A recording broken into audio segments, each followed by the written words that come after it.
और सर ज़्यादातर आज के टाइम पे कई सारे ऐसे भी लोग होंगे जो अनभिज्ञ होंगे कि ट्रेड वॉर की असली मीनिंग क्या है, या टैरिफ क्या है, या उसके मेन ऑब्जेक्टिव्स क्या हैं, या ट्रेड वॉर शुरू होने का कारण क्या है। तो आप प्लीज़ हमारी उस ऑडियंस के इन सारे सवालों का जवाब देते हुए इसके बारे में बताइए। तो ट्रेड वॉर एक इकोनॉमिक डिस्प्यूट है, एक कॉन्फ्लिक्ट है।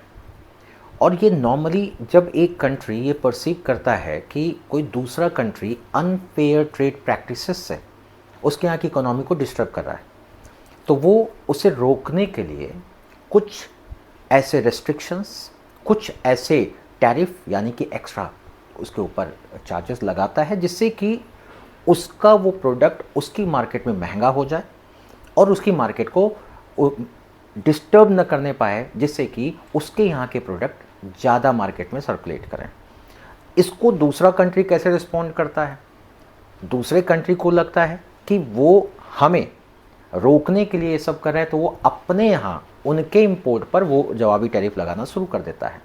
धीरे धीरे ये इतना बढ़ता जाता है कि ये एक तरीके से उनके इंटरनेशनल ट्रेड को डिस्टर्ब करना शुरू कर देता है। अच्छा सर, तो इस ट्रेड वॉर या टैरिफ का हमारी ग्लोबल इकोनॉमी या हमारे जो कंज्यूमर्स हैं इन पे क्या फ़र्क पड़ता है? देखिए, सीधा फ़र्क पड़ता है।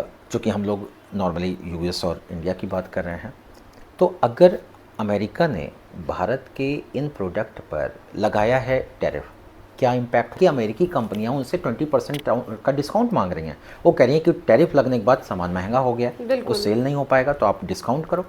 अब ये डिस्काउंट करेंगे तो अपना कॉस्ट कहाँ से निकालेंगे? सेकेंडली, अगर इनका सामान महंगा है तो कंपटीशन में और ज़्यादा उसको प्रॉब्लम आएगी। ऐसे में वो जब सेल नहीं कर पाएगा तो यहाँ से एक्सपोर्ट पे इम्पैक्ट पड़ेगा। अमेरिका का एक पॉइंट ये है कि जब एक्सपोर्ट कम होगा, वहाँ से इंपोर्ट के बराबर ही आ जाएगा, तो बैलेंस हो जाएगा।